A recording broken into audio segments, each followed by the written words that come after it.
hello out there. My goodness, it's been that kind of day. I'm clicking around over here trying to figure out what is what. Um, just so you all know, I am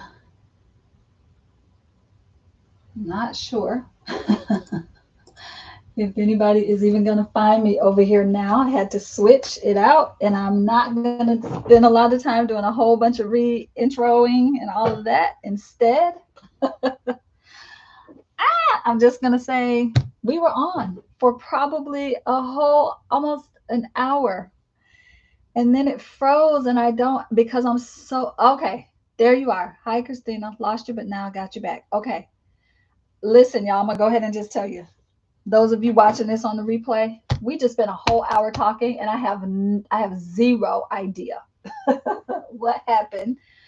I think there might have been a little glitch in my internet. Anyway. Ooh, technology. Okay, I'm just gonna say, out of 17 days of live streaming, we've only had one of these moments. So I don't count that as a blessing in and of itself. I'm gonna pour myself a little more water here because I feel like I need some water. I was like, and then Damon isn't home right now. He's out running errands. So I couldn't even like call for backup. I was just over here going, what's happening? All right, so I cannot do a total recap of all of that. This is gonna be a quick down and dirty. Hey, I'm Kyla, because I don't know if y'all are gonna still be able to see that first part, if it's gonna be like a part 1, part 2. Oh, Deidre says we could hear you, but screen was frozen. Yeah, I could see that I was frozen on my side, but I couldn't see any chat happening. And then I noticed that my little, the little tower symbol that's in the right corner of your computer, there were no lines. So that usually means my internet glitched out on me. But I'm gonna say, out of 17 days, one time, okay, that's fine. It was bound to happen. So I will say, because I don't know if the first video is going to be a part 1, if I lost it, I have no idea what just happened. So let me take like 3 or 4 minutes here and do a quick recap. I'm Kyla. Welcome to my channel. ABC series. Go watch the one previous, your full intro. This is letter day Q. We're talking about quilting, questions, quitting, quotes, quirky art, and quality sleep. I was spending time answering questions. Our cards for the day come from the Earthly Souls and Spirits Oracle by Terry Foss and Sarah Robinson. We got we got a card for hope, in terms of what positive thinking we need to bring into the week, hope. And I pulled a card from Cindy Gilstrap's Let Your Light Shine deck. Just so you know, you're stronger than you think. Now go let your light shine. Those are our 2 cards. I had a question about what tarot books I recommend for newbies. And I shared these 2.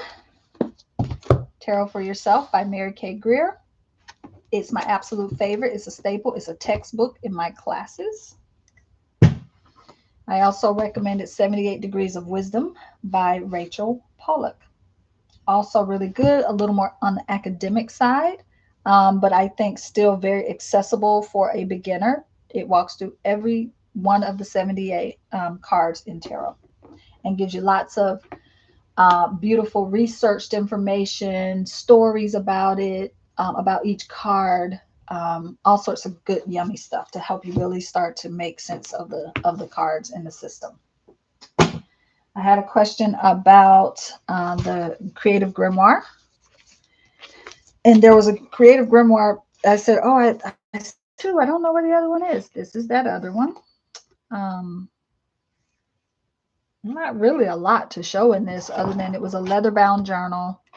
And we did kind of I tried to get people to do something that was like different you know, than a traditional way of binding. It's not the best binding I've ever done. If you look at like my spacing is all wackadoodle. I could have done a better job of like spacing that differently, but you know, it is what it is. It was the prototype, the one I used to teach, and then the one I actually showed on Grimoire Day was, or on the leather day. I don't know, did I show it on Grimoire Day or leather day? Anyway, that one was is my actual working one. This one was my one I was teaching from. So I would do a lesson with this one, and then I would do that same thing in my journal, or vice versa. I'd do it in my journal, then go, oh, this should be a lesson, and then teach it. Then there was a question about the ABCs of Me book, and I just did a quick sort of flip through of it. I have not finished it. I haven't done all this on all of them. All I've done so far is put the cards for each day that we've been pulling. Just little, shrink them down to about 60% on my regular home printer, print them in color, and glue stick them in. I had a lot of cards on day M, so I did a little flip out for myself. I know people like to call this a tip in, but this is not a tip in. This is a flip out. Y'all know I'm kind of a stickler for terminology when it comes to bookbinding. So it just has cards in it for now. That was yesterday's, and then today's will go here for day Q. I think I was answering a question. Oh, there was another question about how I'm using the jelly plate prints from the other day. I haven't done a lot. I thought I did more than what I have here, but I added some pieces here on the front. This one was, remember that grit, for those of you that were here live, I did one using the g.r.i.t.s tour stencil and the words were backwards. And I thought, well, that's pretty cool, but you can't tell. I mean, they just become mark making, you know, you can't really tell that at some point I had made a mistake and did the stencil in reverse, you know, so don't throw things away, even when you think you've made a mistake, because it can just come in and add some beautiful character to the things. Okay, and then I was working on adding a charm to this. I realized that I could have done a better job. I'm going to have to figure out how I want to play with this. I do think one thing I might do is do some stitching, like kind of couch it in there like that and stitch that together, and then it'll be able to kind of go through like that. So anyway, I added my word of the year is story. So I added that. I didn't even know I had a charm in here that said story. Now I feel like I need to go buy a whole set, another set of these just to get the word story. In fact, let me do a quick look to see if the word story is on the others. I don't know. I feel like there should be more than one story. Because I sure would hate to have to go buy a whole set just to get another one that says the word story on it. I have been known to do crazier things, folks. I have been known to do crazier things. Okay. All right, then I started answering the question about astrology and your birth chart and your birth time. And that's when everything started to go sideways. I don't know how much of it you all heard, so I'm just going to start over at that point, okay? But I need something to be doing with my hands while I'm answering questions. So,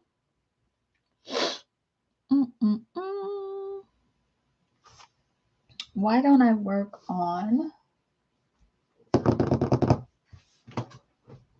Oh, I know what I can be working on. Maybe.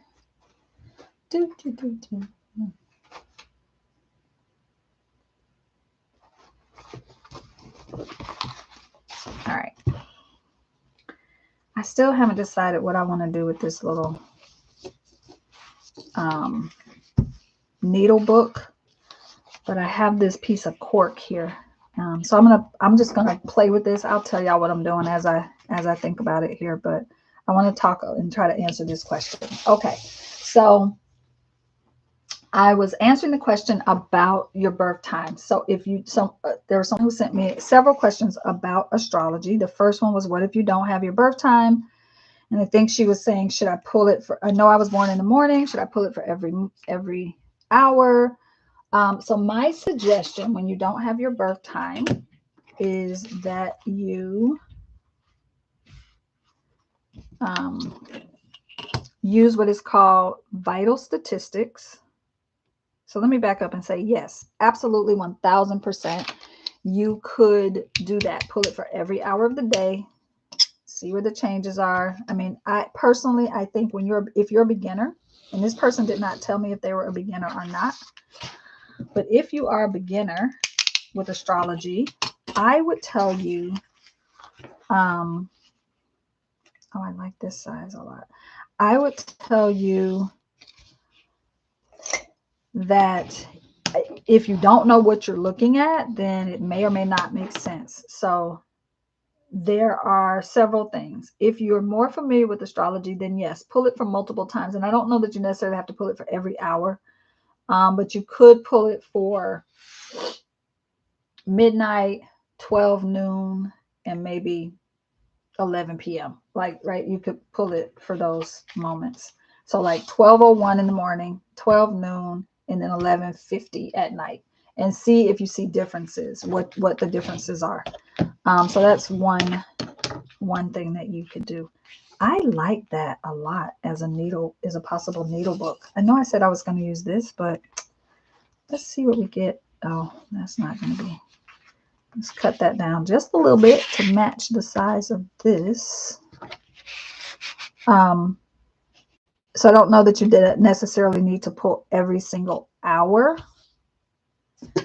but you could pull multiple times in a day. There is a process called rectification, but you need to find a specialized astrologer who does that, because it's it's a lot. And it's not going to be, if you find a really good person who's doing it and does it well, it's not going to be cheap. But there are ways, because again, astrology, your natal chart is like a calendar. It's like a clock and a calendar. So there are ways for them to kind of figure out what time you were born. But it's a whole process. So find you a really good astrologer who can do that. And that will, that could be helpful.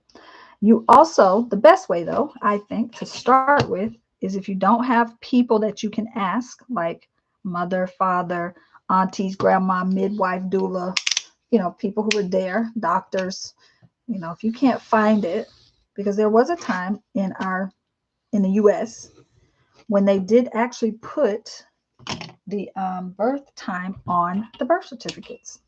That was actually a thing at one point. Oh, I kind of like this a lot. And I also feel like I need a couple more pieces of this fabric, of this little muslin fabric. So I'm going to hold there for a moment while I finish answering this question. So vitalstatistics.org, I think it is. Don't quote that. Just look up vital statistics. So vital statistics, when you go there, you don't just need a birth certificate. You need to get a live certificate of birth. And that is a different thing than a birth certificate. So make sure you make that distinction. Live certificate of birth. In fact, you can also, the state and county where you were born, you could go there to their sort of vital statistics department and tell them, again, live certificate of birth, and say very specifically to the person, I need the thing that has my time of birth on it. Because you do want to have your exact time of birth if you can. So asking family members is one thing. Ask your mama, your daddy if you can. They may remember. I think I was even telling a story about my mama and the whole time thing, which I will not rehash, but other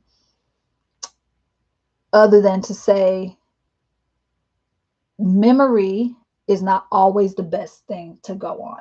Okay. However, it was written in the for those of you who already here and heard the bulk of the story, let's fast forward to the end of the story.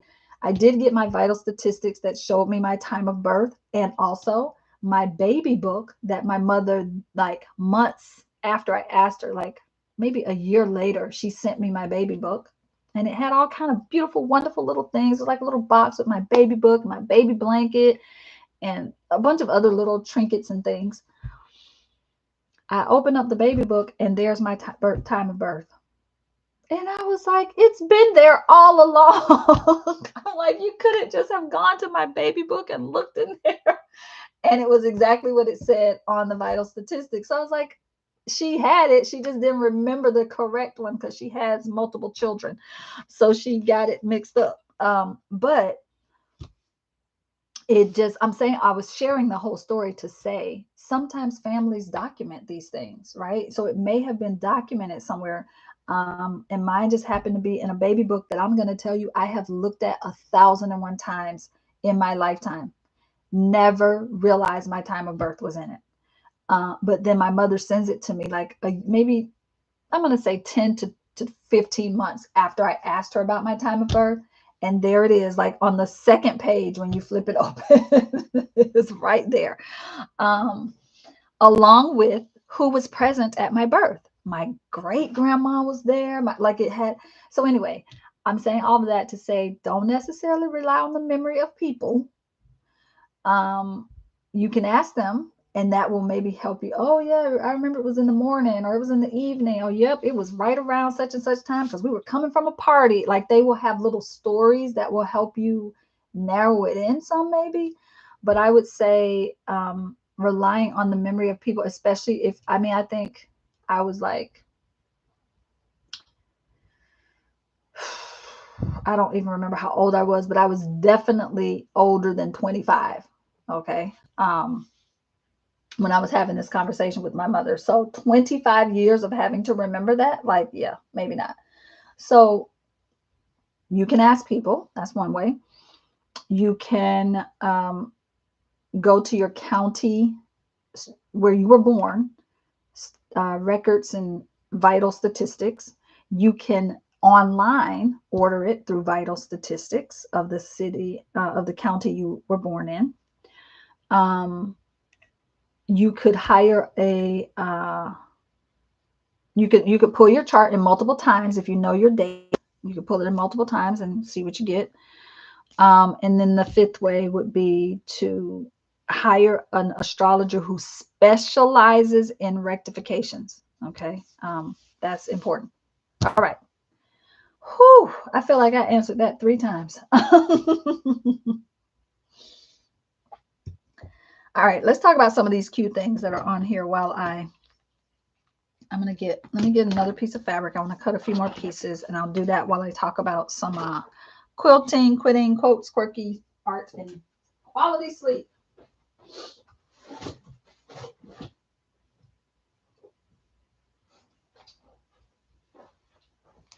All right. I sure hope I have a small piece in here and I don't have to do a big piece again.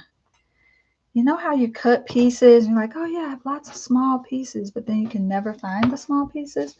That is the story of my life.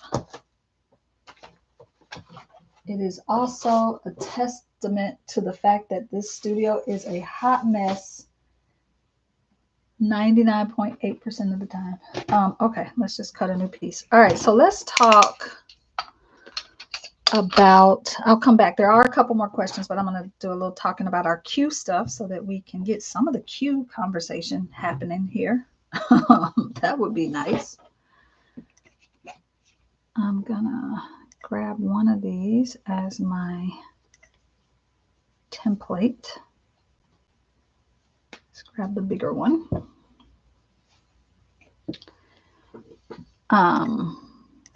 So I'm going to say some stuff about quilting, and I'm going to start by saying, number one, I'm not a quilter yet. I am becoming a quilter. I am on the path to being a quilter. I've taken a few workshops and classes. I'm planning this year to try to go to some in-person something or other that has to do with quilting. I don't know what. It's probably going to be Sacred Makers, because Lisa Shepherd Stewart is teaching on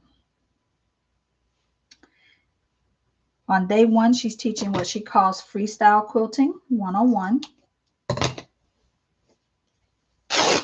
And that's a way for her to teach people the basics of quilting without all of the stress about every single thing being measured perfectly all the time. So she's going to help you understand the fundamentals of quilting without the sort of rigidness around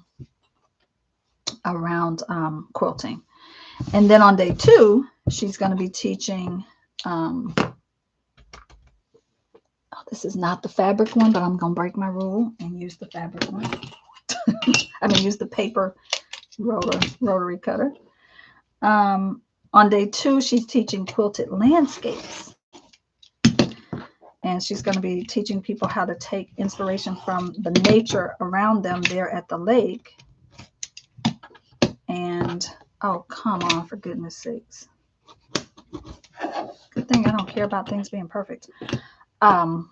And make a quilt using lots. She owns a fabric store. So she's bringing lots of batiks with her. G.r.i.t.s, and they're gorgeous. She sent me pictures. They're just beautiful. What she's going to be bringing, like a whole stash for people to pull from and pick their favorites. There we go. Just got to add a little muscle into it. So I may end up doing both quilting classes. We'll see. Maybe not, because there's lots of other amazing things being taught at the lake. And so my sort of journey with quilting has been, my mother quilts. She did for a while, but she obviously, with a lot of her back pain and her arthritis and stuff, she doesn't do it as much as I think she would like to, but she is determined. I can see it in her. She is determined to get herself back to a place where she is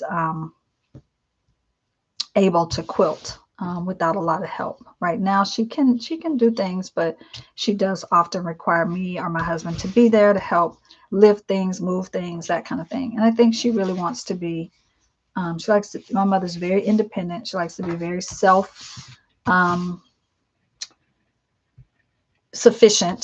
She doesn't want to have to ask for help a lot. And so, we're all learning and growing and trying to do that. But she is, so anyway, I have lots of quilting stories. I like to say I have a lineage. My great-grandmother and my grandmama, I don't know about my mother's mom, but my mother's grandmother and her great-grandmother, so my great-great, they all were quilters. And my mother tells all the stories about how she would, as a little girl, she would sneak under the table at their little quilting bees, and she would be, under there with her book, but she'd be listening, because the quilting bees would basically be these women gossiping and talking about all the things. And my mama would she said she would leave there knowing everybody's business. And for her little Gemini self, that was like gold for her. But she said that she also would hear, and then as she got older, she would hear, when she was little, she would hear them talking about quilting and all the things. And so she really feels like she learned kind of like the basics of quilting just by listening to them talking to each other, teaching each other, showing each other things. And so she eventually did get old enough to sit at the table with them and learn how to quilt. One second here. I know I have I know I have a needle somewhere already that I don't need to get a second needle.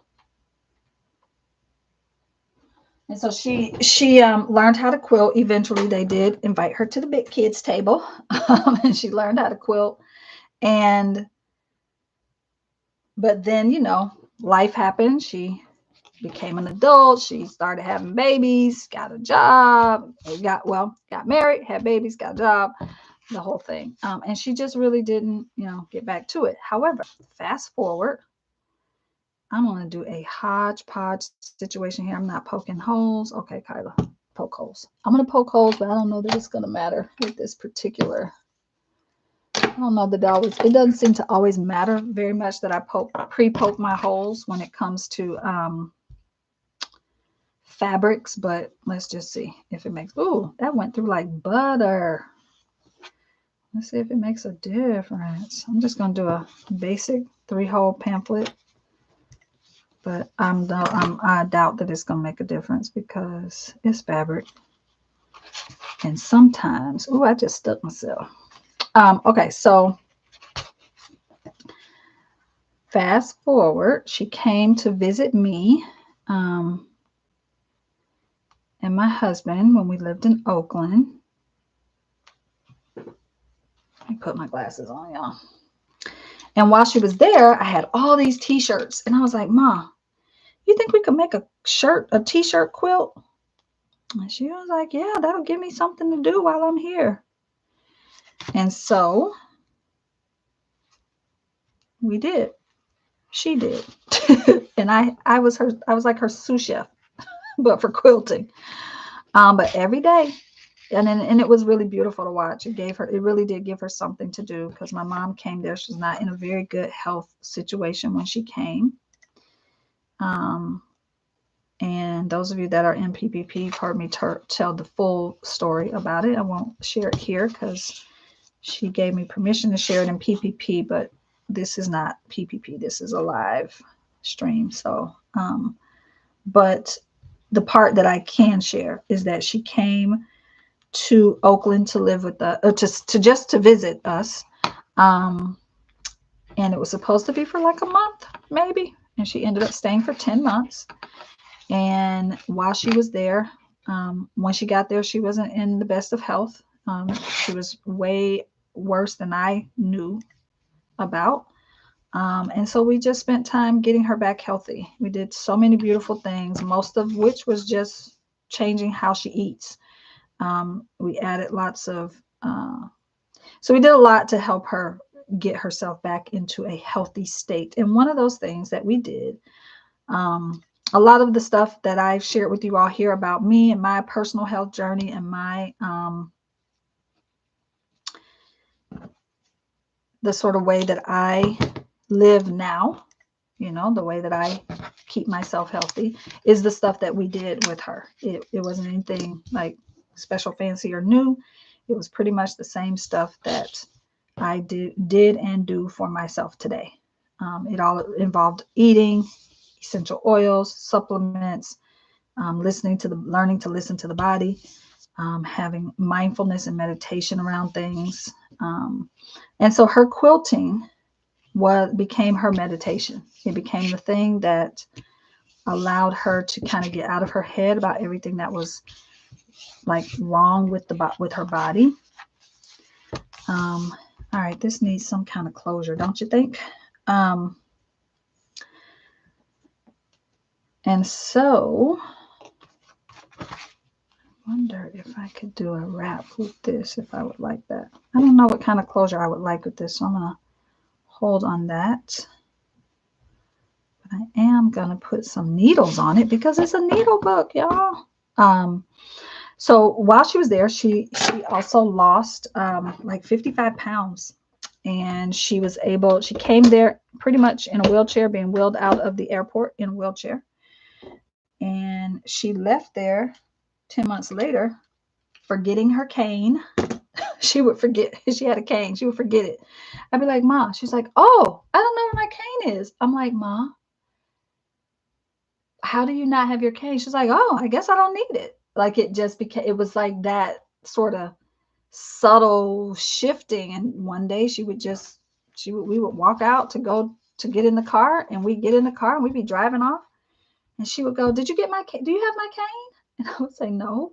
Why don't you have your cane? She's like, oh, I forgot my cane. But that was a beautiful thing, right? She was able to get off a few medications. She came there with a whole bag full of medications, but she was able to get off the medications and just made like such a crazy turnaround to the point where when she went back home from California, my auntie picked her up from the airport, and she said that my auntie looked at her and said, you went backwards 30 years. What did you do? How did you do that? So I've shared the pictures before. I want to say probably Look at y'all. Let's pause for a minute. Do y'all see this? Is this not a crazy needle? I think this needle is meant for doll making, hat making. Maybe it's a milliner's needle. I don't know. I've never used it for bookbinding or anything else, but I'm like, man, that would get me some good Sashiko. I could get a really long line in there. But this needle is kind of an insane thing. I'm like, why is this needle so big? But I think it is, like I said, I think it's intended for like doll making or something to that effect. But we're gonna put it in here because it needs to be in here. All right, so there's that big long needle. It's kind of crazy. Let's measure it. I'm just curious. I've never measured. It's 5 inches. It's a 5-inch needle. That's crazy. Gotta love it. Okay, I'm gonna go to the middle. So I lost my train of thought, y'all. Let me get it back. Hold on. My mother, Oakland. She lost a whole bunch of weight. She forgot her cane. She got better. Came home. People thought she regressed some 30 years. But while she was there, she helped me she made a t-shirt quilt for me. And then she made like a quilt for every one of her grandkids. She got on a quilt making roll. We found a woman there who has, all right, do we have any quilters here? Stephanie said that is a doll making needle. Thank you, Stephanie. Do we have any quilters who are here right now? I think I'm going to say the wrong name, so don't be offended. I'm still learning all the quilting terminology. Long arm sewing machine. Long arm quilting sewing machine. I don't know if that's the right word. But the person that you can take your quilt to, and they do the finishing where they stitch everything together on the top and they make these pretty fancy designs. This woman had the biggest sewing machine I have ever seen in my life in her living room. And that was her work in the world. That's what she did in the world. She took people's quilt and did that finishing touch for them. And I just remember going to her house, and she had all these books that we could look through to see the different stitches. There were some like hundreds of stitches that were possible. Yeah, Angelisa says I'm interested in learning to quilt, just don't have the time. Yeah, I think that's probably half my issue. I have never talked about curved needles with folks, so I'm going to leave those here for a moment because I want to talk about curved needles before we go today. This is the tiniest needle. Who can even thread this? Like, what in the world? I don't even know why I have this. Who can thread this needle? That's crazy. I'm going to put it in here, but I can't thread this. I can barely see. I'm like, is it a pen or a needle? It's a needle. It has an eye, but good gracious. It is. All right, so I got all of them out of there. I have one more little thing. That has needles poking and sticking in it that I'm going to use.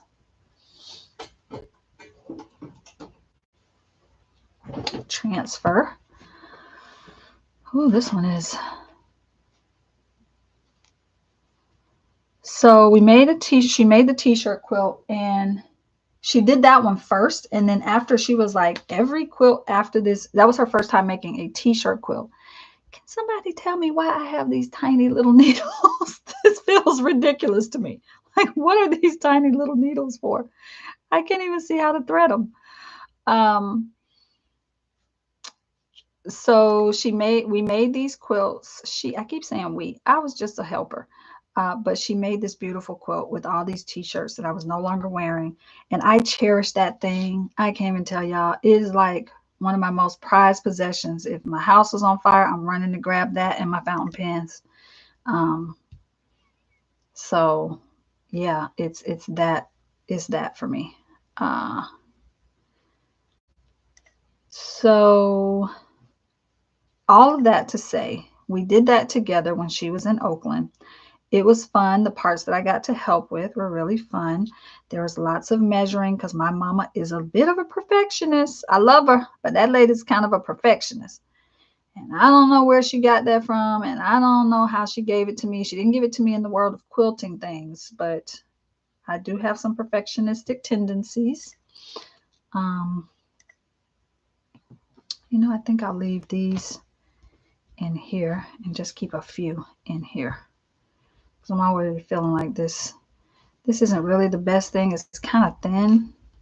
In fact, because it's so thin, I'm going to do a thing where I bring these two together like this and use it. Because I think that'll just make this better. Okay. I had a lot of fun helping her. And I realized that what I liked about helping her was actually, you know, I'm joking about her being a perfectionist and everything, but I think what I loved was that there's a structure and a system to quilting. Yes, you can go freestyle, which I'm excited to learn from Lisa and see how she, you know, because Lisa is pretty much like an award-winning quilt maker, art quilts. I mean, the woman has, she does a, she runs a magazine called Fabrigasm.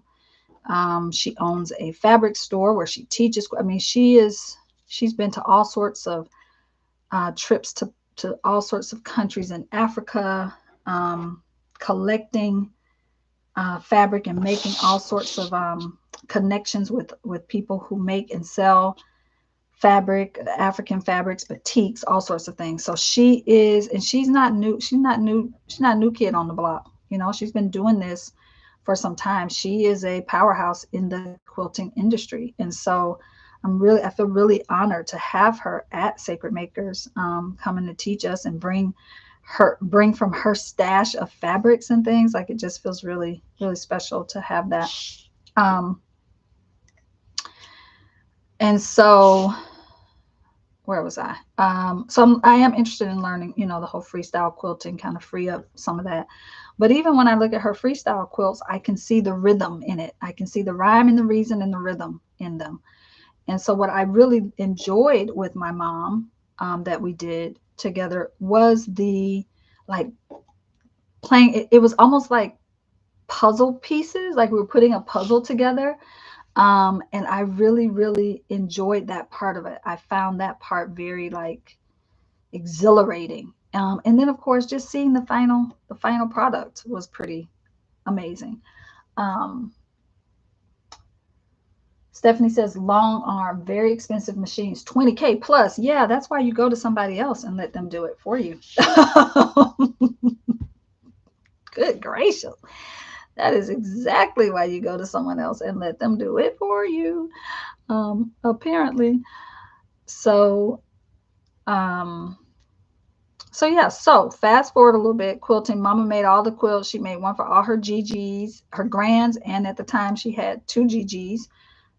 So she made one for her grands and her 2 GGs. And now she's like, I gotta make one for the new GGs. They don't have one, because now she's got 3 new GGs that she's not made one for. So, and GG's great grands, in case anybody's wondering. All right, so this is going to be this is an interesting little experiment here. I am going to need something to keep it closed, though. I can already tell I'm going to be a little annoyed that it doesn't just stay closed on its own. So let me find something that I can deal with. So fast forward a little bit.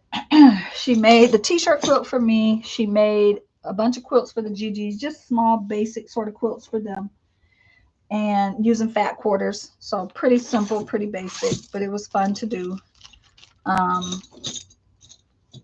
And she,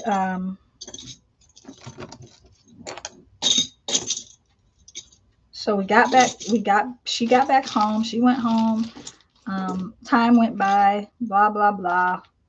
And then I was like, I came here and ended up staying to help her out. And in doing so, I kept saying, Ma, we got to do some stuff. We got to do things. Let's make quilts. You know, let's start making quilts or whatever. And so she was all game for it. And also, you know, in a lot of pain all the time. because of her surgeries and all the things. I think I'm gonna go with that. I like it. That fits. That works. I'll just keep that on there for now. Um, and so she we got our craft room all set up where she lives, and we just haven't done it yet, but I've cut out a whole new set of t-shirts for us to start a new t-shirt quilt. One of my little sister cousins, she's like a sister to me, but she's biologically a cousin, so I call her my sister cousin. She's gonna do her. She's got her shirts, and we came and we cut out our t-shirts. So we're doing it in stages. We're moving really slow. But in the meantime, between all of that, I've been taking quilting classes. Tatter Library online, they do some amazing classes, and they have a quilt class that they sell. I mean, that they teach. In fact, I think they have a quilting series coming up. I did their quilting series not last year, but the year before, maybe. For my mom. So my mom is turning 80 this year, and 2 years ago when she turned, maybe even 72, 74, 5, 8, 6. She either turned 76 or 78. And the birthday gift that I gave her, I surprised her and took her to Boykin, Alabama to meet the women of G.r.i.t.s Bend. And oh my gosh, when I tell you, first of all, my mother is not a crier. She bawled her eyes out. Because when I was living in California before she came to visit us, she called me one Sunday, because we used to talk every Sunday religiously. She called me one Sunday and she said, Kiala, I just watched 60 Minutes and I just saw the most inspirational thing about these quilters of G.r.i.t.s Bend. And oh my God. And she just went on and on and on about it. And so we talked for a long time about it. She shared, and I went and researched them, and I cried watching the videos. It was just so beautiful. And then that same Christmas, I got her a box set of G.r.i.t.s Bend's. It was like cards that had their stuff their quilts, images of their quilts printed on the cards, and a book, like a coffee table book about G.r.i.t.s Bend's and the quilts. And you would have thought that I had given her the sky, sun, sky, moon. It was very beautiful. So G.r.i.t.s Bend, and I think I put some links for you all in the description of this. At least I did in the original. Let's hope it stuck when the recording went wackadoodle. So all of that to say, G.r.i.t.s Bend has been a huge inspiration. And we took her up there, and these women, there were 3 of them there at the time. And now there's 2 kind of groups of G.r.i.t.s Bend. I won't get into all the politics of it, but there's like the OGs, the originals, and then there's like the more modern, newer. So these are like the daughters of the original G.r.i.t.s Bend, like the lineage, their bloodline. And then you have the more modern who are like the daughters and the daughter-in-laws, and so there's 2 kind of groups up there. We went to the OGs. And these women sat there, and they told us so much history, and they let us look at so many pictures, and they showed us so many quilts and talked to us about I mean, we stayed there for hours, and they were generous and beautiful and amazing. I bought my mom a beautiful quilt print for her wall. It was just a really beautiful. And then they sung her happy birthday. And again, you would have, I just grew up not seeing my mama cry. I'm not saying she didn't. She just never let me see it. And so to see her cry, it was just so moving and beautiful. We took video. It was really, really amazing. And so that re-inspired her to want to quilt and to get back into her quilting. And that inspired me to be like, okay, I need to get my butt into some quilting. I really love just looking at what they were making. I mean, just the things that they do with fabric. Now, I'm not a historian on G.r.i.t.s Bend, so I'm going to give you what I understand. But the quilters of G.r.i.t.s Bend original, go all the way back. These women were Black women, uneducated, never gone, like some of them didn't get past the 3rd grade. Some of them never stepped foot in a school, don't have any mathematical training, none of this. But their quilts would almost be like numerically precise to a level that you can't even explain. And then they would have the ones that were more artistic flair and just, but they were taking pieces of fabric from their husband's clothes, their children's clothes, like they were just, right, this is something they were doing. But when you look, when you zoom out and you look at it over the history of G's Bend, it is absolutely fascinating. And so there's a whole long history story, lots of stuff. Podcasts been done about them. There's a little documentary. There's videos on YouTube. You can find all sorts of stuff. In fact, hopefully my information is still there, but in the description, I did put some links to go look at the G's Bend stuff. So the G's Bend ladies, and from what I understand now, the more modern group, I think they have some of their products in stores now, like things that have their G's Bend quilts on them. I know Target for a minute was selling some of their stuff. So you can learn lots of stuff about G's Bend out there. So my quilting experience up to this point has been taking a few classes online. Some, like I said, Tatter Library has a really great series they do every year. I started following a bunch of quilters on Instagram and just really, and it's the thing that kind of got me into like just starting to build up my fabric stash. Like I said, I started making those quilted journals. I think I showed a couple of them.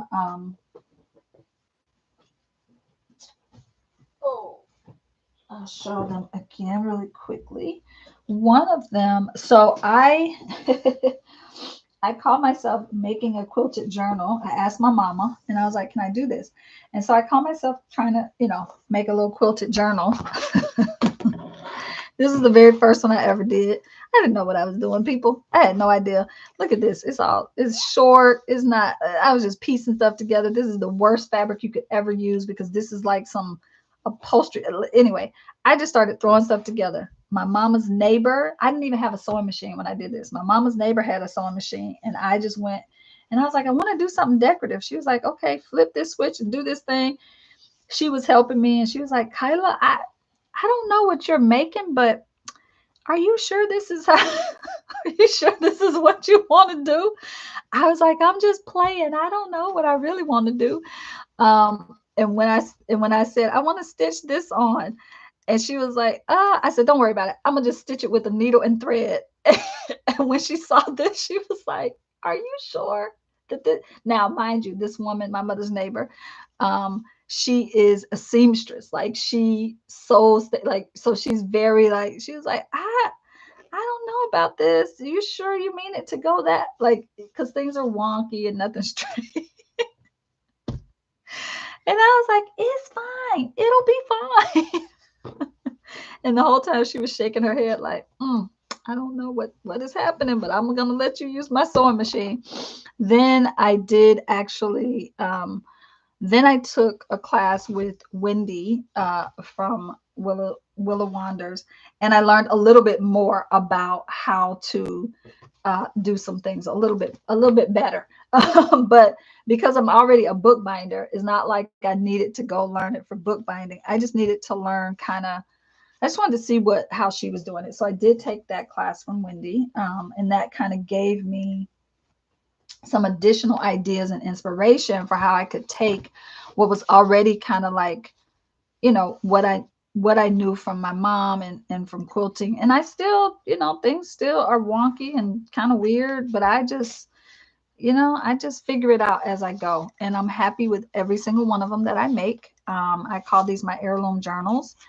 And yeah, I have several of them, many of them at this point. But they take a lot of time to make with the piecing and all the things. I just wanted to look through this one really quickly and see. Oh yeah. You gotta love it. You gotta love it. It is so wonky and wackadoodle, but I love it so much. Okay. So my hope is that I do, get to, I really want to take a quilting class that helps me learn certain things. So I do have, let's see if I can find it. Hold on, y'all. I know I'm rambling. I know I am. It's okay. I'm gonna let it be okay.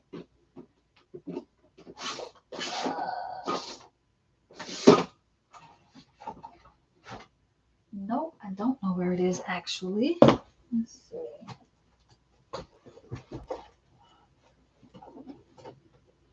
All right, I'll have to try to find it for another conversation, but I do have one block that I made called Church Steeple. Hey babe, welcome home.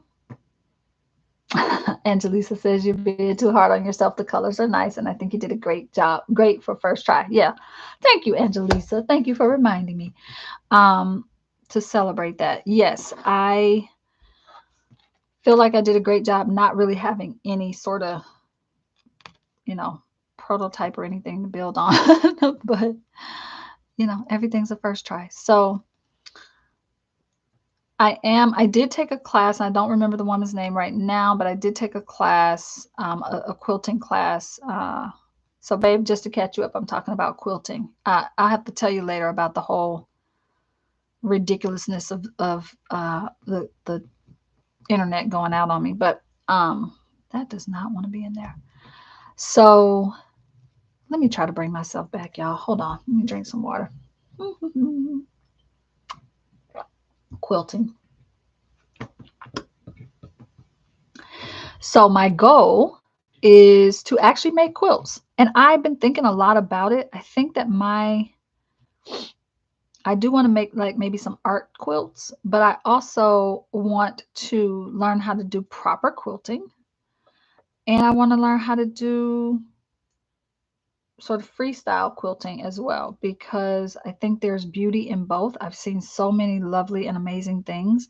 I want to have something that I can be really precise with, because that is important to me as a double cap. That's double Saturn, that's structure, order, and systems. I like learning how things are meant to be and then seeing where I can kind of make it my own as well. So I'm looking forward to kind of doing that. I took a class where I think it was called the church steeple steps or the church steps, or I can't remember the name. And I also love that all of the different patterns have names. I also really love patterns. So quilting kind of just speaks to me on a lot of levels. And I'm surprised that it has taken me this long to get to quilting as a possible and potential thing. This does not want to be in here. I gotta figure out how to do a curved needle in this book. So all right, I feel like that's enough about quilting, because I really don't have, I'm not a quilter yet, but I'm coming there. I'm going to be a quilter one day. I'm just not there yet. Okay, let's talk about these curved needles. I don't like them. I don't even know why I have them. I think they came in a set. I don't really use curved needles. I know a lot of people, bookbinders, who use curved needles for Coptic stitching when they're doing a Coptic stitch bound or Coptic stitch journal. I don't like curved needles. They give me the heebie-jeebies. I don't even know why I'm keeping these. I probably should find somebody to donate them to, because curved needles are not my jam. I don't, yeah.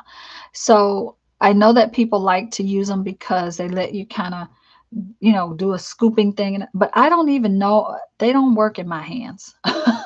Let's just be honest. I'm going to keep it real. They don't seem to work in my hands. So I don't tend to use curved needles. I've tried them. In bookbinding, we did learn how to use curved needles, and we learned it specifically for Coptic binding. Some people use them for sewing on tapes, sewing on cords. Like I said, I don't like them, so I don't use them, but I have them, which is, I know, crazy, but there you go.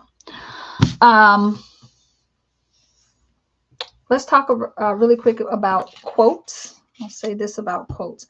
I use quotes a lot. I use quotes in my art journals. in my journaling, in my regular everyday journaling. Quotes, I think, help me find words that have already been said to express what I'm feeling. So I don't always have to search for the words.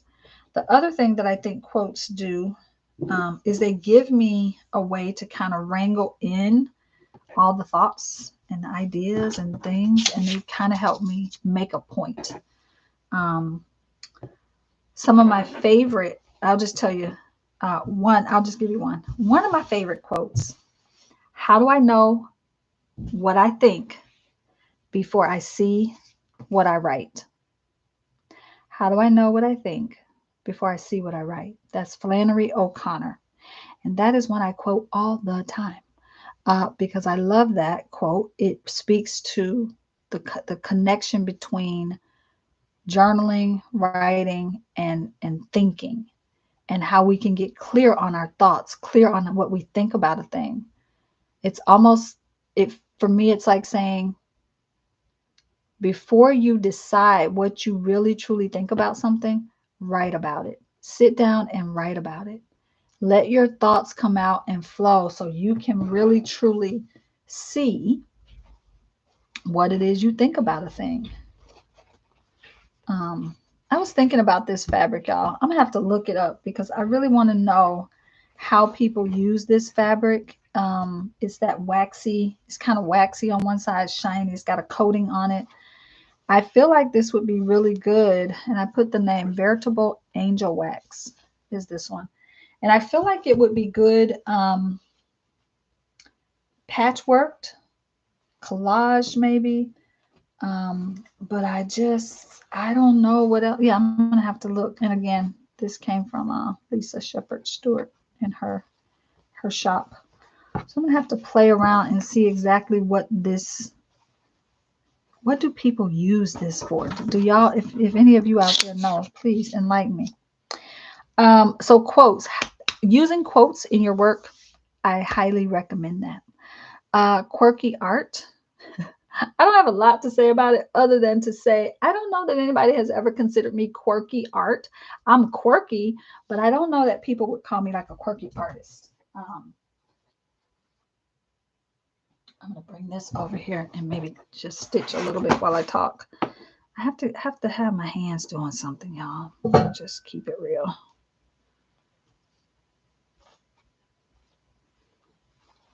Find one that has not been stitched yet.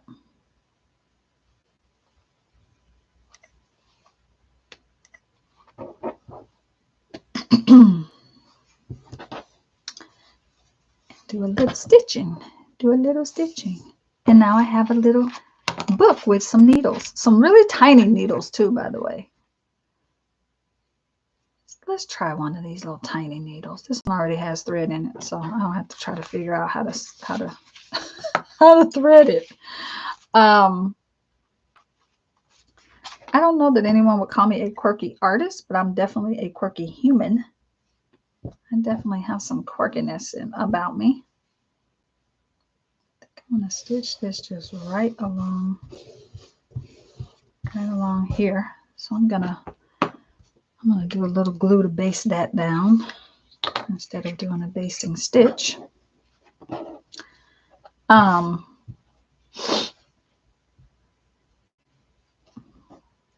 Yeah, I don't know that people would necessarily call me a quirky artist, but maybe I am. Maybe I should live into that a little bit.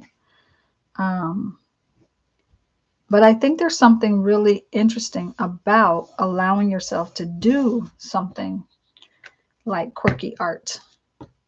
And to me, quirky just means that it, like if you were going to draw a face, maybe the eyes are not in the place where we would think eyes should be. Right? Some people call it whimsical. Like I said earlier, I think people do the whole whimsical and quirky kind of mean the same thing for them.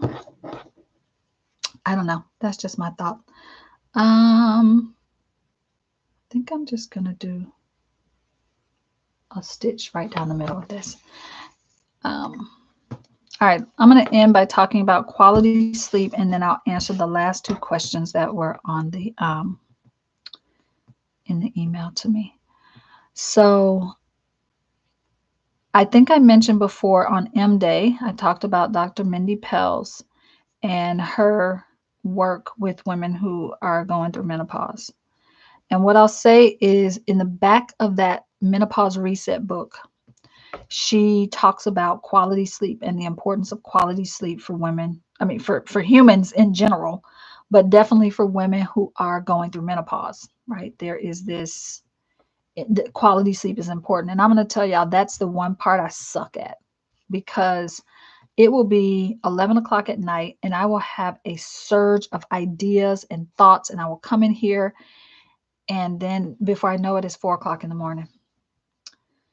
Um, and so I'm working on it. I'm trying to do better every day with my whole sleeping thing. However, one of the things she talks about is she gives some tips on how to have more quality sleep, how you can help yourself have quality sleep.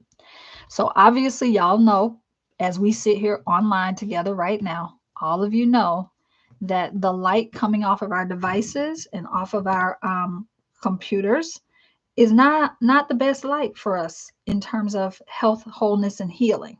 Okay, I think we're probably all aware of it, even if we don't want to admit it. We all know it to be true. It's not the best light.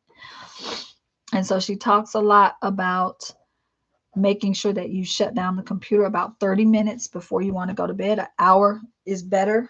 You know, the more time you can put between watching TV, being on your computer, your iPad, your iPhone, your Apple Watch, all the things that emit blue light, the more time you can put between those devices, that blue light and the and the time that you're going to sleep, the better you'll sleep. Also, she talks about how, and I know this to be true. I learned about circadian rhythm uh, a long time ago in like biology class or something. And most of us are not living in alignment with our circadian rhythm. We just aren't. We're out of sync. And so because of that, she talks about how you can get yourself back in rhythm. One of the ways is by waking up so that you can experience sunrise. Sunrise, wherever you are, there is a red light being emitted during sunrise. And it signals to the body, oh, we're awake now. It's time to be awake. And it's time to start the day. And then in the afternoon at 12, when the sun is at its peak point, there is a white light being emitted, and we need to experience that white light as well. That signals to the body, this is the middle of the day. And so now you are halfway through your day. Okay, that's what it's signaling. I think I want to go back. I won't be able to make it all the way back, but I'm going to run another stitch through here. And then there is sunset. And sunset, the light that happens at sunset is also red light, but because we've experienced 12 noon, our body now goes, oh, it's time to start winding down. That red light is signaling wind down and begin the healing process. Okay. Now, this is not I don't think this is in Dr. Mindy's book, but this is something I learned from Kristen Radden, who teaches for Life Alchemy. Y'all heard me talk about her a lot. Kristen taught a class on the 5 elements and a little tiny bit about traditional Chinese medicine, in that there is a clock that in traditional Chinese medicine, they look at when the different organs in the body heal at a certain time of day, certain time of night. The things that heal when we're sleeping, if we're not sleeping, they're not healing. So back to Dr. Mindy. She talks about that evening light, that sunset light, is signaling to the body, get ready to start doing the healing process of the evening things that need to be healed, right? So the body is out of sync when it's not in sync with all of these things that we're describing. We spend so much time with blue light. So get yourself some blue light blockers if you can. I told Damon that we need to get ourselves some. We try to, I mean, we're human and we're flawed in all our fabulous ways, but we try to not have too much of that blue light happening for us right before we go to bed. We don't always nail it. We're not perfect. We do the best we can as often as we can. But the truth is we need help. We as in humans, not just me and Damon, we all need help with this. So you can get blocking, that blue light blocking glasses. That's one thing you can do. And the other thing you can do is just go stand outside at sunrise, high noon, and sunset and get that light. And then go to bed at a reasonable hour and get enough sleep. She also talks about, of course, there are, supplements and things you can take, but, really you should read her book because I'm not going to do it justice here. But basically, even if you take melatonin, it's not meant to be taken all the time, every single day. You know what I mean? That can prove detrimental to you in other ways, and melatonin doesn't work for everybody. I know my mom, melatonin doesn't really do for her what I think it does for what it does for most people. And I'll say I don't think it does for me what it does for most people either. I hear people say, "Oh yeah, I take melatonin, I sleep like a baby." Yeah, no, that hasn't been my experience. I mean, yeah, so magnesium works a little bit better for me, so I tend to use that. But so anyway, all of that to say,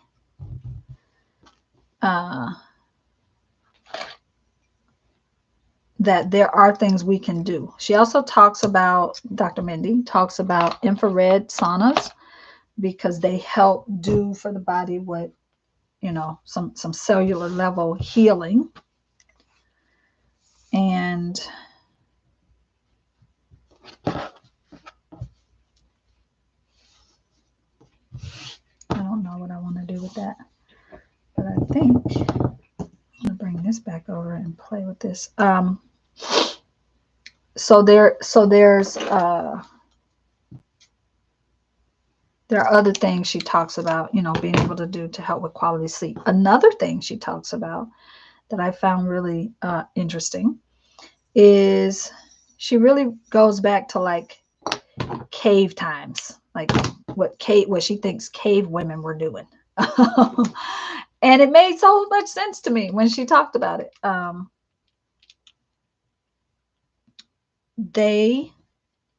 Let's see if I can thread this. I got the specs on. Let's see if I can thread this little tiny needle. Oh, look at me. Well, darn it. Hot darn it. Okay. So cave women weren't just hanging out at night, like when the sun, none of them were like that. The way she talks about, like, people who lived way back when they didn't have light pollution and neon signs and street lamps and electricity and all the things, they lived a certain way, right? When the night came, they went to bed. They weren't trying to like extend the night, they went to bed. And so they also slept on the floor before there was like, they slept on the cold ground, and they would put bear skin, things over the top of them. And so she really recommends having like a weighted blanket in the bed with you, or over you, which is where that t-shirt quilt I was telling y'all about, that comes in handy because that thing is heavy. So we sleep with that. So if you've never tried a weighted blanket, and you don't have one, just put maybe 2 or 3 blankets on top of you to help. You don't have to go out and buy a $200 blanket. I mean, we just happen to have a very heavy quilt that we can sleep under. But she talks about also checking the temperature in your room, having the room be really, really cold also can help with quality sleep. So she gives a lot of tips and things. And then, yeah, just looking at when you wake up and when you go to bed and paying really close attention to it. And then just some of the things that you do throughout your day to help facilitate some of that. So quality sleep is I think it's underappreciated. Those of you who sleep well, do not take it for granted. Because not everybody does. I think the world, we're so overstimulated during the day. That's the other thing she was talking about, is like being really intentional about when you do the most stimulating activities of your day, you know, and not to do the most stimulating things right before you're going to bed. Kyla Givehand. Which is my tendency. I would get so excited about something and then I'll be up for hours working on it when I should very much be sleeping. And so, yeah, she gave a lot of really practical tips that in my mind just make sense. It's like, duh, that's common sense. I know that. So yeah, check her out. I'm not getting any kind of kickback. Dr. Mindy doesn't know me from Adam or Eve. She doesn't know me. And I only know what I've read so far about her. But check it out. See what you think about what she's saying. The things that I think have been super helpful for me are we have been trying to do the whole, I don't always listen. I'm not a morning person, y'all, so I don't always make it to sunrise outside. But I try to get noontime-ish and sunset if I can. In fact, Damon, how close are we to sunset? Because I said I wanted to go walk. And I feel like I'm bumping up against that time right about now. So, oh, thank you, Deidre. Deidre says, wax is a waterproofing technique used for bags and jackets, etc. Huh. Okay, I have to think about what I can do. I mean, I feel like I could just collage it onto some of these pieces I'm working on here. And that would be interesting. I think I could probably, I don't know. I gotta think about how I'm going to use it. Okay, friends. Last couple of questions that were sent to me. Oh, let's talk about quitting real fast. I have this saying that I like to kind of play with around quitting, because I think that I'm definitely not a quitter. I have a hard time quitting things, even the things that I need to quit. I have a hard time quitting. And so, sorry, I want to try to, I'm noticing. Oh, I'm just going to let that stay like it is. I'm not going to try to fix it because I can feel the frustration setting in. Don't do it. Don't do it. But there are actually times, y'all, when it's okay to quit something. When it's okay to let something go, to give something up, to just go, you know what? I'm going to give up on this. I'm done with this.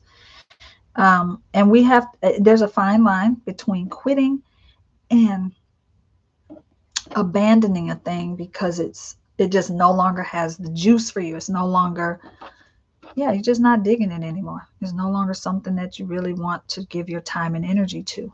And I think that we live in a culture that tells us, don't quit, don't be a quitter.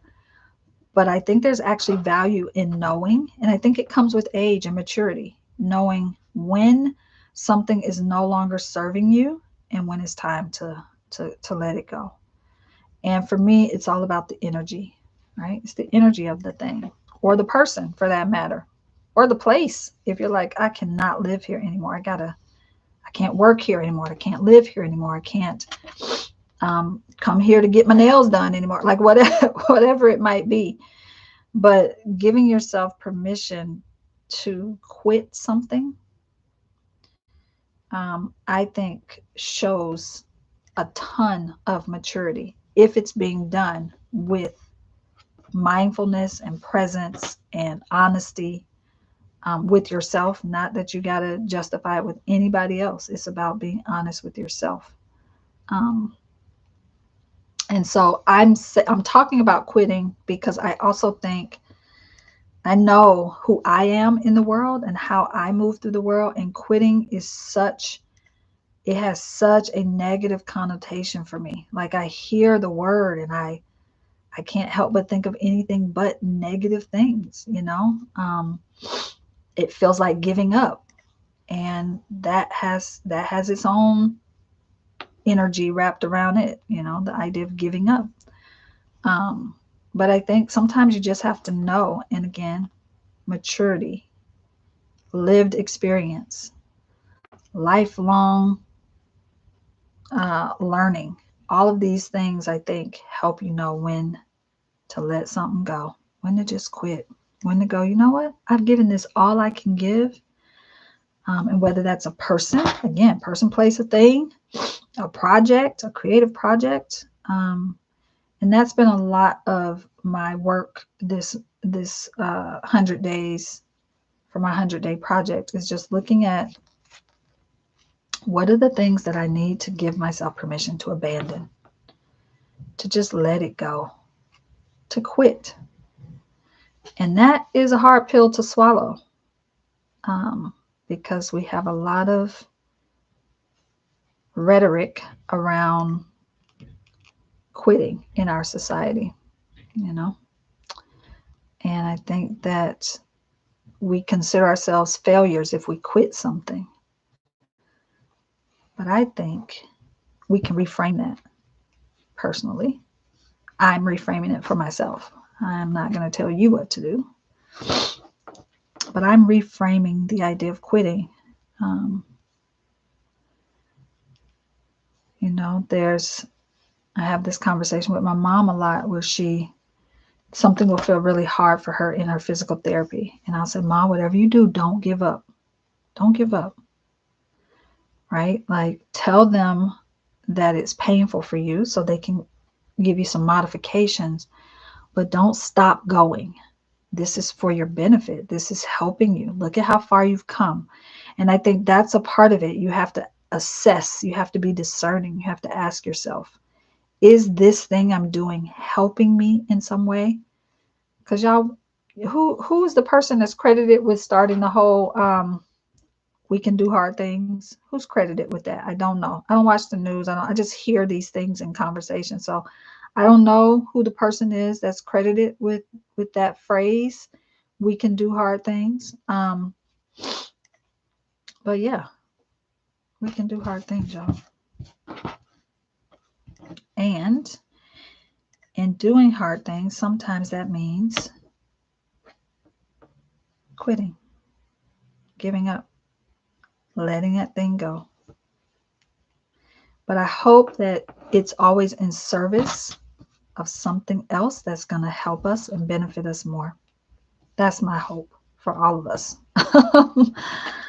that is what, when we're quitting one thing, not that we always got to have a thing we're doing or whatever, but if you're quitting one thing, I hope that it is in service of making space and room for something else that brings you more joy, more peace, more ease, more flow, and maybe even more space, more spaciousness in your life, you know? I'm going to keep piecing onto this. Let me tell you something. These little bits about to drive me crazy. Go away, little bits. And I think, you know, thinking too about sometimes I think it takes more strength and courage to quit a thing than it does to not quit a thing. That's just that's my personal life experience. Is that when I look back at the times when I did quit a thing, it took a lot for me to just say, you know what? I'm not good at this, or this isn't serving me, this is not helping me, or this person isn't good for me, or this situation is not right for me. Like, yeah, I feel like, oh, let's just make a mess, why don't we? Sorry, y'all. Got stuff falling everywhere. Oh, well, that'll be interesting to do that. Let's do a piece of this on top of a piece of this. Because why not?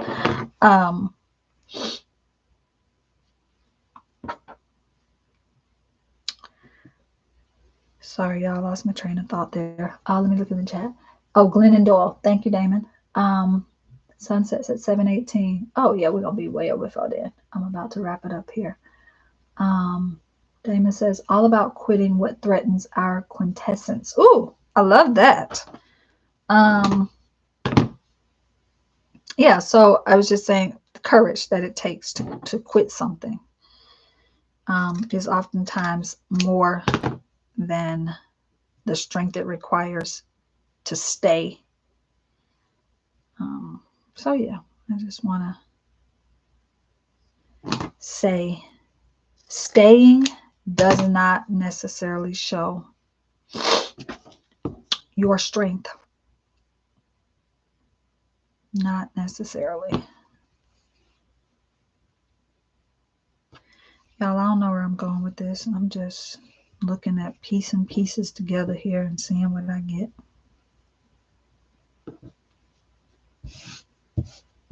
I think I'm gonna like that, so I'm gonna base that piece onto here. Oh, also, let me tell y'all, this was not a question, but someone sent me a note and said, Kyla, I know you said you don't like the Yoo-hoo glue stick. And I'm paraphrasing here because I don't have it in front, her email in front of me, but basically she was like, I heard you say it's too soft. And I agree with you. She was like, it's a really soft glue stick. She's like, however, if you, and this is how I understood it, she's like, maybe you're rolling it up too high.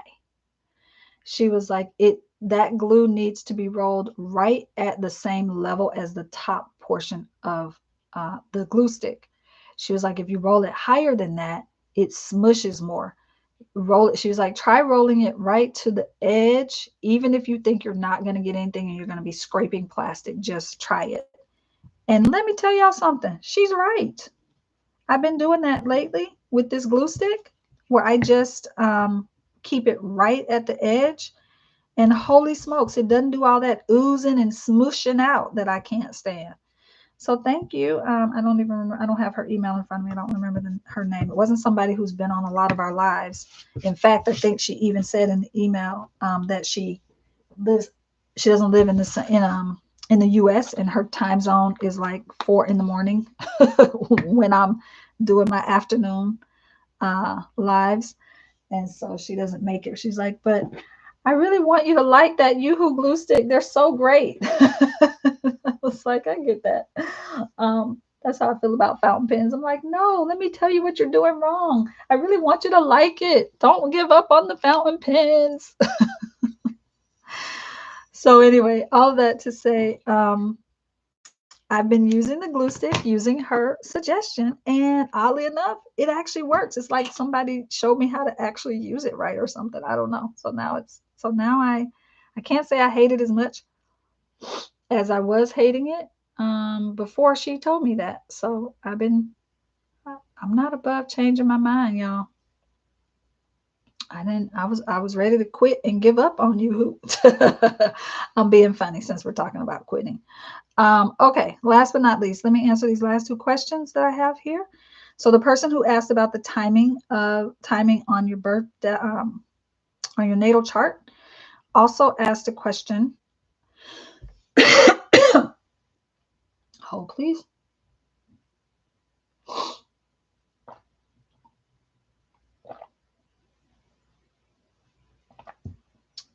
Deidre, are you talking about the glue stick or the wax fabric? I think you're talking about the wax fabric. She says it's easy to clean. Oh, I hate when I do that. She says easy to clean with a damp rag, so good for a journal that moves around a lot. I'm thinking she's talking about the waxy stuff. Okay, so let me go back over here to this question. Hold please. I need to, and maybe that's what happened. Anyway, I'm all over the place. All right, so the question, let me read it again. I'm gonna try to distill it down. I answered that about the time. Okay, the second part of her question. On the chart that I showed, and I don't have Tammy's chart right here in front of me, but there's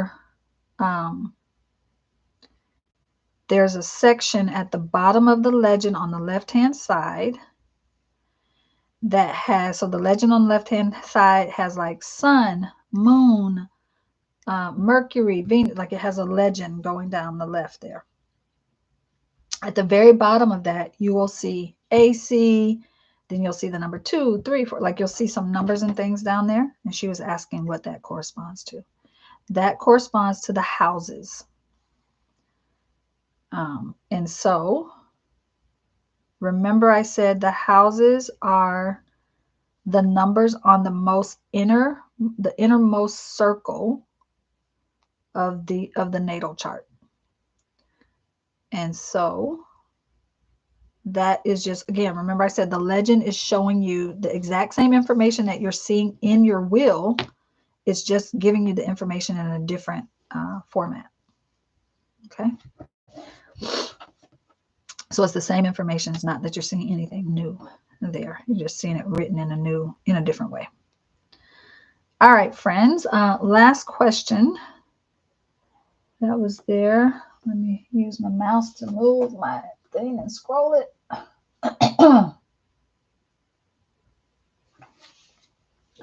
Did I lose it?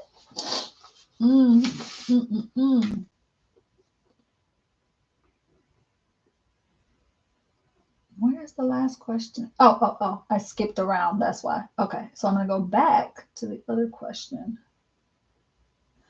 Okay, so the question, I keep hearing you call yourself an alchemist. Can you say more about what that means and why you chose that name?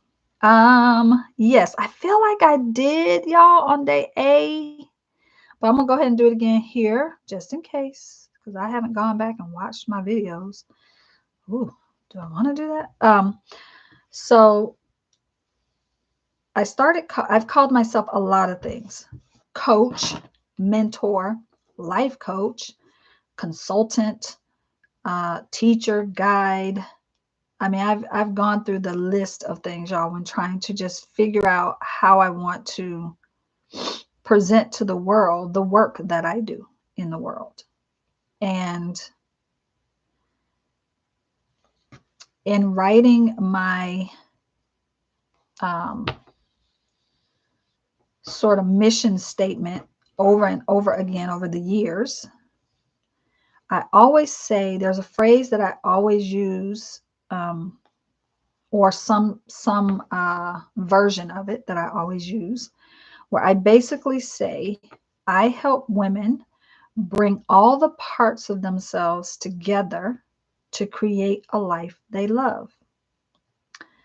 When I started working really closely and very intentionally with tarot, the magician card in tarot, which is the number 1 card, 0 is the fool, number 1 is the magician.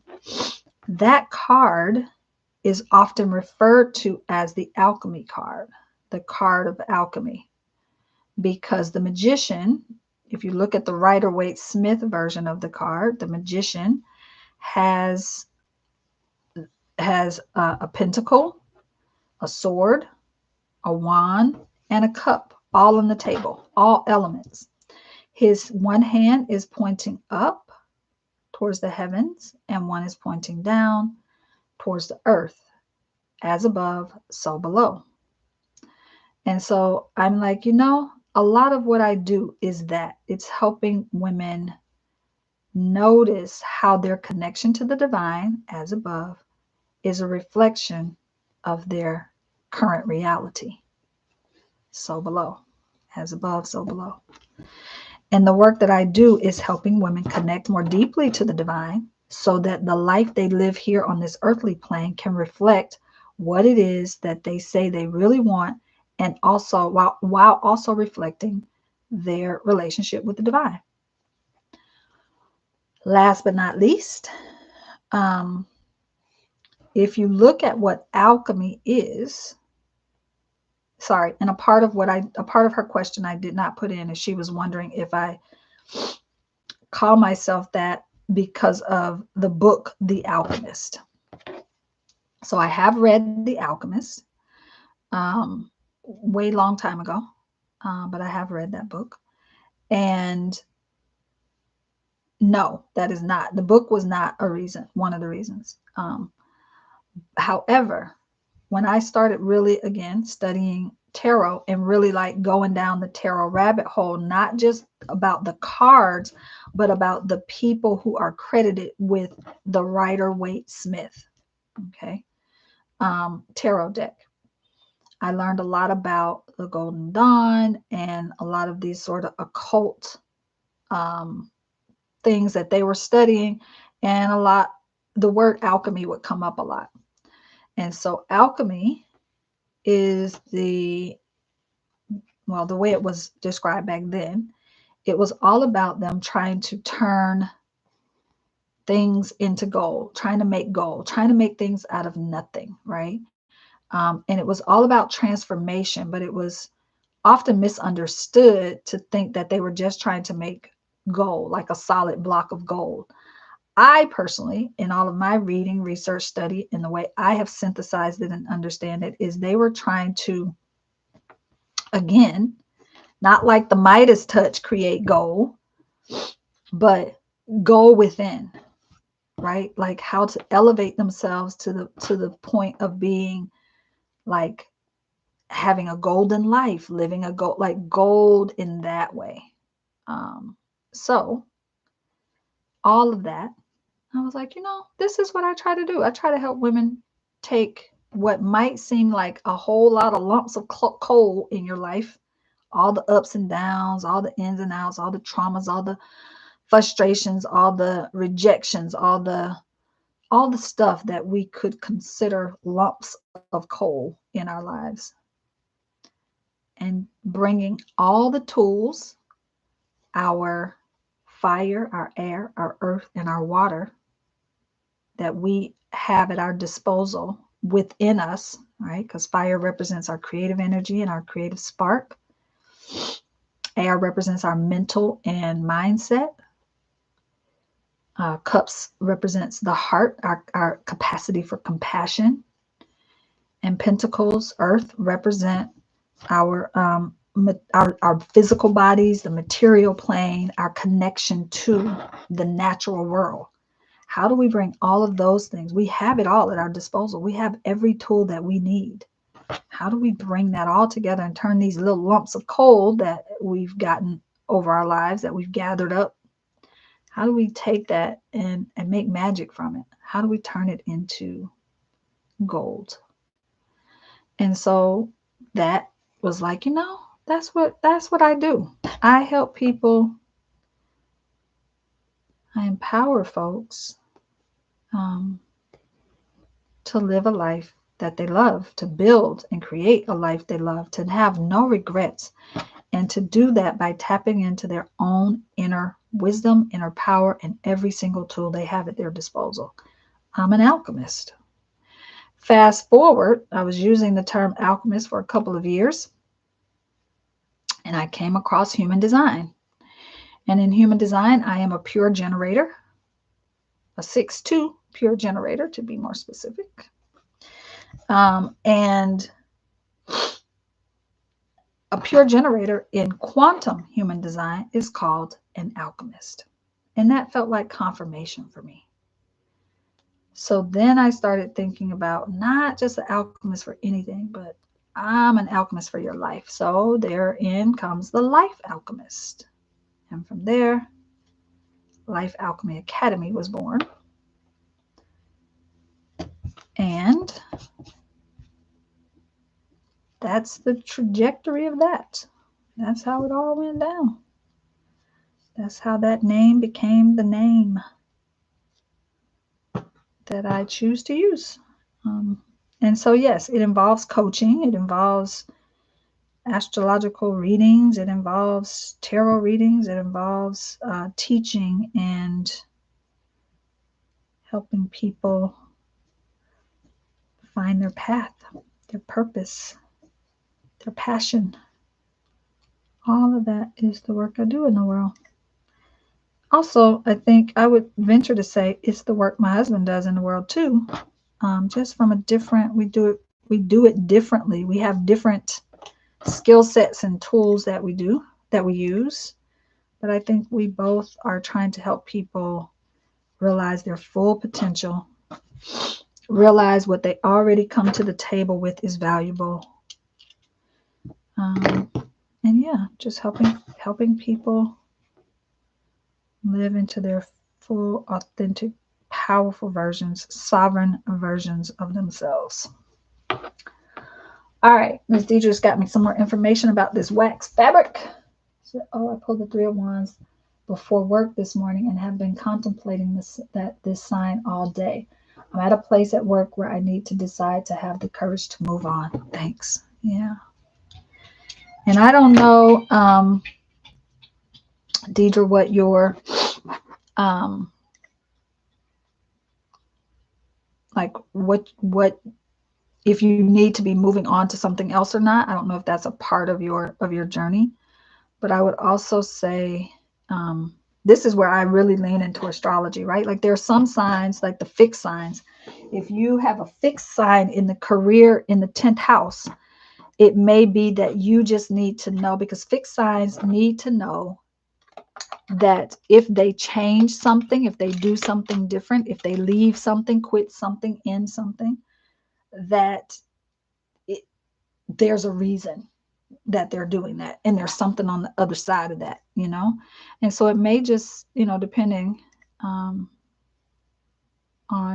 that I don't know if that's helpful for you at all, but I think you know a little bit about astrology, so that might be helpful for you to look at what's happening in your 10th house, which is the house of career.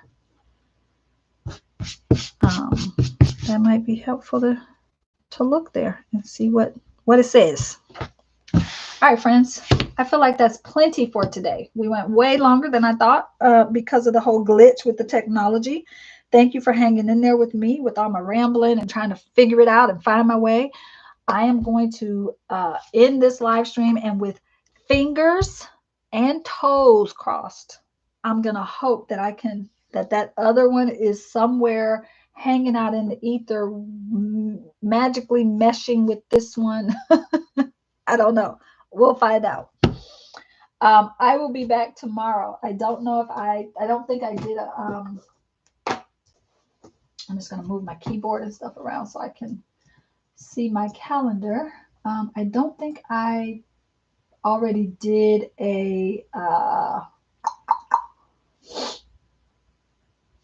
I don't think I've already done